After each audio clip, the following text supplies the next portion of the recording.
विधायक जयनारायण मिश्र विवाद बयान को समर्थन कर अभिनेता मनोज मिश्र एने से फेसबुक पोस्ट रे उल्लेख कर जय कौशल जय उत्कल जय कलिंग बोली लिखिं मनोज। या पूर्व जयनारायण कहते कि आम संबलपुर अंचल लोक मानू जानी रखा कथा उत्कल कहले कटक बालेश्वर उत्कल कौशल कलिंग मिसी ओडिशा गठन होइछि केवल उत्कलर जयगान हेब कौशल एवं कलिंगर कहीं जयगान हेब नाही। यह गोटे मानसिकता आमको तुम्हें शोषण करुछ आमर अर्थ आमर खनि आमर जंगल सबुथिरे तुम्हें आमको शोषण कल आज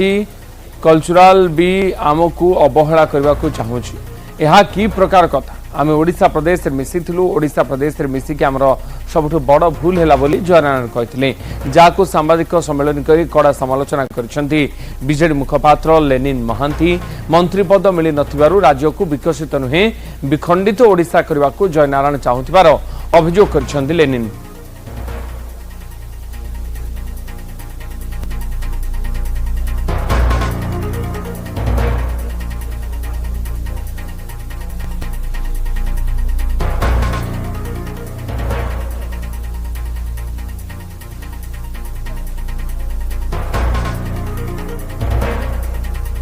जानी रखिबार कथा आमर सम्बलपुर अंचल लोक मानू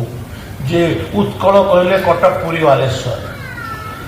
उत्कल कौशल कलिंग मिसिक ओडिशा प्रदेश गठन होती केवल उत्कलर जयगान गायब आ कौशलर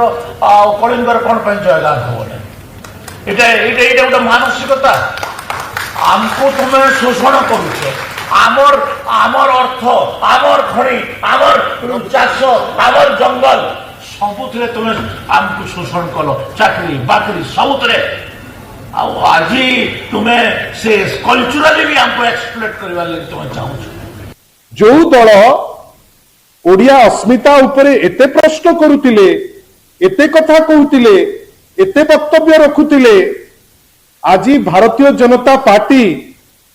गोटे दल हिसाब रे ए जो स्टेटमेंट दिया गला श्री जयनारायण मिश्र द्वारा ताकू समर्थन करुचंती कि ना मंत्रिमंडल रे स्थान गोटे पाइबा पाई 7 मास रु देरी हो गला सी कौन ओडिशा को खंड विखंडित करदेबे स्पष्टीकरण आसीबा दरकार माननीय मुख्यमंत्री पाखरु आमे आशा करिबा ए जो विभाजनकारी वक्तव्य बा मंतव्य या उपरे जयनारायण मिश्र निजे स्पष्टीकरण देबे आ जदि सेटा तांको दलर मत नुहे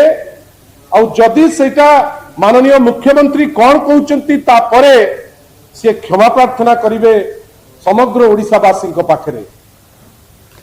बुलेटिन में समय ब्रेक पर देखिबा कमिंग अप प्रायोजक